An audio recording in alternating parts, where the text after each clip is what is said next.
Hello दोस्तों, स्वागत है आपका अपने यूट्यूब चैनल किरण लर्नर्स अकेडमी में। हम कर रहे थे बीपीएससी दोस्तों, बिहार लोक सेवा आयोग के लिए। इसमें एग्जाम आता है ये एएसओ का, इसके लिए जिसको हिंदी में बोलते हैं सहायक प्रशाखा पदाधिकारी। इसके लिए हम कर रहे थे एएसओ के लिए असिस्टेंट सेक्शन ऑफिसर के लिए मॉडल प्रैक्टिस सेट। इसमें सेट नंबर 2 हम कंप्लीट कर चुके थे। अभी सेट नंबर 3 इस वीडियो में हम स्टार्ट करेंगे और इसको हम, ठीक है, इसका इसमें सामान्य अध्ययन से जो भी क्वेश्चन बनते हैं, ये हमारी बुक आती है, इसमें से वो क्वेश्चन सारे सोल्व करेंगे जो आपके लिए मोस्ट इंपॉर्टेंट क्वेश्चन है, जो आपके एग्जाम में बन सकते हैं। तो चलिए स्टार्ट करते हैं। इसका ये फर्स्ट पार्ट है सेट नंबर 3 का।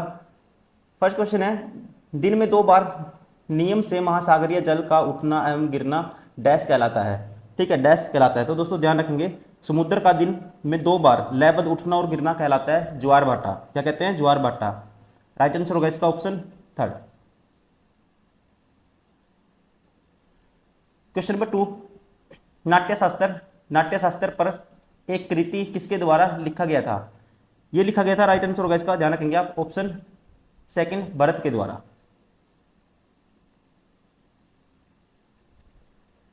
क्वेश्चन नंबर 3, निम्नलिखित में से कौन महात्मा गांधी की पुस्तक नहीं है? दोस्तों इनमें से कौन सी है जो महात्मा गांधी की पुस्तक नहीं है? हिंद स्वराज है, ईश्वर का मार्ग ये भी है, सत्य के साथ मेरे प्रयोग ये भी है, लेकिन सत्यार्थ प्रकाश ये नहीं है। इसको लिखा था 1875 में। किसने? ध्यान रखेंगे आप, दयानंद सरस्वती ने। महर्षि दयानंद सरस्वती द्वारा लिखी गई है ये बुक, सत्यार्थ प्रकाश। तो राइट आंसर होगा इसका ऑप्शन 3। क्वेश्चन नंबर 4, निम्नलिखित में से कौन सा भारतीय रिजर्व बैंक की मौद्रिक नीति का साधन नहीं है? कौन सा है जो मौद्रिक नीति का साधन नहीं है, ये आपको बताना है। सीमांत स्थायी सुविधा है, रेपो रेट है, रिवर्स रेपो रेट है, लेकिन ये नहीं आएगा इसमें। चयनात्मक ऋण नियंत्रण, ये नहीं आएगा। राइट आंसर होगा इसका ऑप्शन 1। क्वेश्चन नंबर 5, भारत सरकार का प्रथम विधि अधिकारी किसे माना जाता है? दोस्तों प्रथम विधि अधिकारी माना जाता है भारत के, ध्यान रखेंगे, अटॉर्नी जनरल को। Option 1 is correct.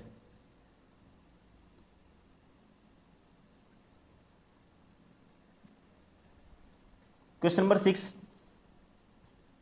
भारत में निम्नलिखित में से किसे द्वितीय पंचवर्षीय योजना के मुख्य वास्तुकार के रूप में जाना जाता है? ठीक है, द्वितीय पंचवर्षीय योजना के मुख्य वास्तुकार थे, राइट आंसर होगा इसका ऑप्शन 4, प्रसन्नता चंद्र महालनोबिस। राइट आंसर होगा दोस्तों ऑप्शन 4। और इसका टाइम पीरियड कब था? 1956 से लेके 1961 तक। क्वेश्चन नंबर 7, राज्यसभा के उपाध्यक्ष को चुना जाता है। राज्यसभा के उपाध्यक्ष को चुना जाता है, ध्यान रखेंगे, राइट, राज्यसभा के सदस्यों द्वारा। किसके द्वारा? राज्यसभा के सदस्यों द्वारा। राइट आंसर होगा ऑप्शन 3।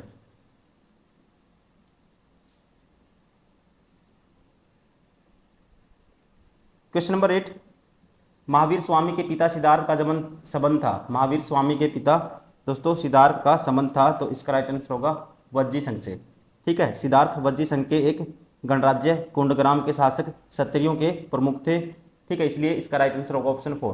दोस्तों अगर आप बीपीएससी के किसी भी एग्जाम के अलावा, बिहार के अलावा आप एसएससी की तैयारी भी करते हो, उसके लिए हमारी ये बुक आती है किरण पब्लिकेशन की। मोस्ट इंपोर्टेंट बुक है सारी की सारी बुक्स में। एक तो आपके लिए सारे वो क्वेश्चन एसएससी कवर हो जाते हैं जितने भी क्वेश्चन आज तक एसएससी ने पूछे हैं, साथ ही साथ हर क्वेश्चन का एक डिटेल्ड मेथड और एक शॉर्ट सॉल्यूशन, जैसे कि आपको एग्जाम में कैसे क्वेश्चन को कैसे सोल्व करना है, हर अप्रोच इसमें दी हुई है। एआई इनेबल्ड बुक है सारी, एआई से अपनी स्पीड बना सकते हो क्वेश्चन सोल्व करने की, अपने कॉन्सेप्ट क्लियर कर सकते हो। मान लो कि क्वेश्चन आपका बार बार गलत होता है, एआई का यूज करते हो, सेम टाइप क्वेश्चन जनरेट कर सकते हो और उस कॉन्सेप्ट को अच्छे से अपने माइंड में बिठा सकते हो। प्रैक्टिस कर लोगे उस टाइप के 2 4 10 क्वेश्चन आप प्रैक्टिस कर लोगे तो आपका क्वेश्चन बार बार गलत नहीं होगा, आपको कॉन्सेप्ट भी आपके माइंड में बैठ जाएगा। इस तरह से फीचर दिए हुए एआई के आप यूज कर सकते हो। साथ ही साथ हर बुक में स्क्रैच कोड, अगर आपके पास बुक है, आपको टेस्ट सीरीज भी परचेज करने की जरूरत नहीं है, आप फ्री में टेस्ट सीरीज भी आपको एज ए स्क्रैच कोड के थ्रू दी गई है। आपको स्क्रैच कोड का यूज करना है, kiranprepare.com वेबसाइट पे आना है, वहाँ पे अपना स्क्रैच कोड डालना है, आप हजारों क्वेश्चन हर टाइप की टेस्ट लगा सकते हो फ्री में। साथ ही साथ अगर आपको कोई डाउट है, बहुत सारे टॉपर हैं जो हर साल सेलेक्ट होते हैं, अभी कहीं ना कहीं जॉब कर रहे हैं, ठीक, आप भी ऐसे ही अपना सपना पूरा कर सकते हो। इनके रिव्यू देख सकते हो कि इन्होंने इन बुक्स को कैसे फॉलो किया था, कैसे यूज किया था, कैसे प्रैक्टिस की थी, यहाँ से आपको आइडिया लग जाएगा। क्वेश्चन नंबर 9, निम्नलिखित में से कौन सा समवर्ती सूची का हिस्सा है? कौन सा समवर्ती सूची का हिस्सा है? दोस्तों समवर्ती सूची में इनमें से आएगा शिक्षा। राइट आंसर होगा ऑप्शन 3।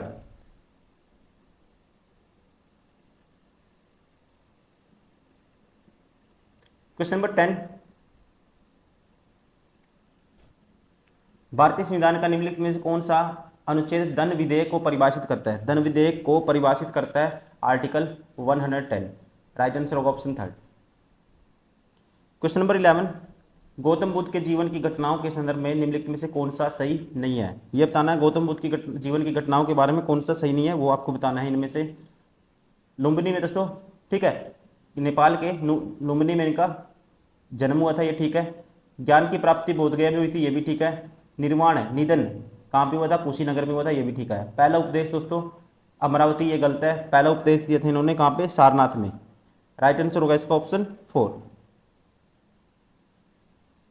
क्वेश्चन नंबर 12, रामसर सम्मेलन को कि इस रूप में भी जाना जाता है? रामसर सम्मेलन को जानते हैं, राइट आंसर होगा आर्द्र भूमि पर सम्मेलन के रूप में भी जाना जाता है। Option third is correct. Question number 13, अविरल धारा मिशन किससे संबंधित है? अविरल धारा दोस्तों ध्यान रखेंगे संबंधित है ये नदियों के प्रवाह से। Option second is correct. Question number 14, अर्ध शुष्क उष्ण कटिबंधीय ICRISAT क्षेत्र के लिए अंतर्राष्ट्रीय फसल अनुसंधान संस्थान निम्नलिखित में से कहाँ स्थित है? ठीक है, निम्नलिखित में से कहाँ स्थित है? तो ध्यान रखेंगे दोस्तों ये स्थित है हैदराबाद में। कहाँ पे है? याद रखना आपको, Hyderabad. Option third is correct. Question number 15, Bharat के लोक नृत्यों के संदर्भ में निम्नलिखित में से कौन सा कथन सही रूप से मेल खाता है? ठीक है, लोक नृत्यों के संबंध में कौन सा है जो सही मेल खाता है? तो यहाँ पे देखो दोस्तों, यहाँ पे महारी पहले दिया हुआ बिहार, ये पहला क्या है? गलत है। गरबा राजस्थान, ये भी गलत है। गरबा आपको पता ही होगा कहाँ का है, ठीक है। यक्षगान, यक्षगान दोस्तों ध्यान रखेंगे ये कर्नाटका का है, ये अपने आप में ठीक है। थाली मध्य प्रदेश, ये भी गलत है। तो राइट आंसर होगा इसका ऑप्शन थर्ड। क्वेश्चन नंबर 16, एशियाई विकास बैंक का मुख्यालय डैश में स्थित है? दोस्तों एशियाई विकास बैंक का मुख्यालय स्थित है, राइट आंसर होगा इसका ऑप्शन थर्ड, मनीला में। कहाँ पे स्थित है दोस्तों? फिलीपींस में स्थित एशियाई विकास बैंक का मुख्यालय कहाँ पे है? फिलीपींस के मनीला में। Option third is correct. और इसकी स्थापना हुई थी 19 दिसंबर 1966 को।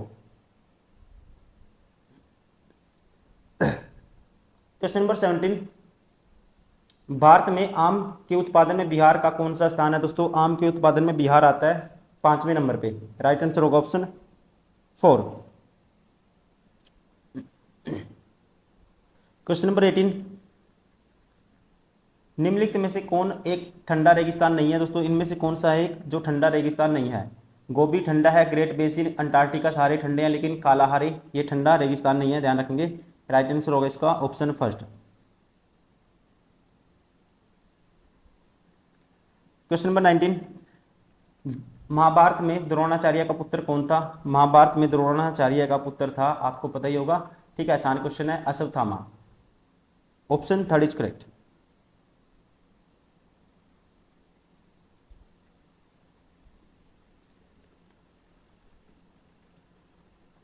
क्वेश्चन नंबर 20, निम्न में से कौन एक ब्रिक्स देश है? इनमें से कौन सा है दोस्तों एक ब्रिक्स देश है? तो ये है, ध्यान रखेंगे, इटली नहीं है, भूटान नहीं है, दक्षिण कोरिया नहीं है, ये है रूस। रूस क्या है? एक ब्रिक्स देश है, ठीक है। ब्रिक्स में दोस्तों 5 प्रमुख उभरती राष्ट्रीय अर्थव्यवस्थाएं आती है, जैसे कि ब्राजील, रूस, भारत, चीन और दक्षिण अफ्रीका।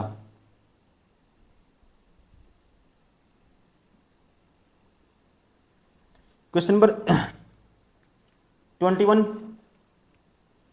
इनमें से कौन अनौपचारिक क्षेत्र में संपीड़ित है? इनमें से कौन अनौपचारिक क्षेत्र में क्या है? संपीड़ित है। तो ध्यान रखेंगे इसका राइट आंसर होगा ये है एक शिक्षक का ड्राइवर। एक शिक्षक का ड्राइवर, ऑप्शन 4 इज करेक्ट।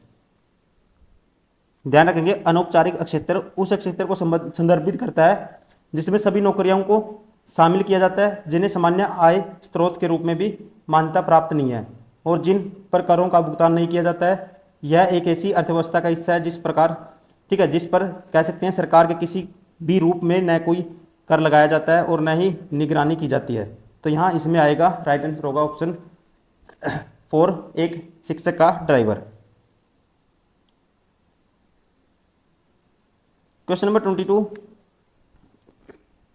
प्रसिद्ध सिख तीर्थ हेमकुंड डैश में स्थित है? हेमकुंड तीर्थ है दोस्तों, ध्यान रखना आपको, ठीक है, ये तीर्थ है, ध्यान रखना आपको। ऑप्शन फर्स्ट उत्तराखंड में, कहाँ पे है, उत्तराखंड में। उत्तराखंड के जो चमोली है दोस्तों उसमें ये इसको बनाया गया है, ध्यान रखेंगे, option first is correct. Question number 23, निम्नलिखित में से कौन सा सार्वजनिक क्षेत्र का उद्यम में मिनी रत्न की श्रेणी में शामिल है, ठीक है, निम्नलिखित में से कौन सा सार्वजनिक क्षेत्र का उद्यम में किसमें मिनी रत्न की श्रेणी में शामिल है, वो आपको बताना है कौन सा आता है इनमें से मिनी रत्न में, ठीक है, आप खुद से भी ट्राई करिए। इसका राइट आंसर होगा, ध्यान रखना आपको, ये आता है मिनी रत्न में आएगा भारतीय हवाई अड्डा प्राधिकरण, option third is correct. Question number 24, वर्ष 2011 की जनगणना के अनुसार बिहार में शहरीकरण कितना प्रतिशत है दोस्तों, शहरीकरण है बिहार में अकॉर्डिंग टू 2011 11.3%, कितना है 11.3%, ऑप्शन थर्ड इज करेक्ट।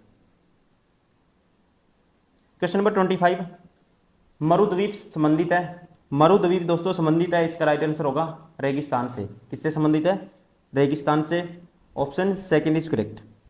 दोस्तों ये था फर्स्ट पार्ट इसका, हम कर रहे हैं BPSC SO assistant section officer के लिए वो सारे क्वेश्चन जो मोस्ट इंपोर्टेंट क्वेश्चन आपके एग्जाम में बन सकते हैं, इस बुक का, हमारी बुक आती है, ठीक है, मोस्ट इंपोर्टेंट बुक है, इसका वीडियो सोल्यूशन कर रहे हैं आपके एग्जाम के लिए।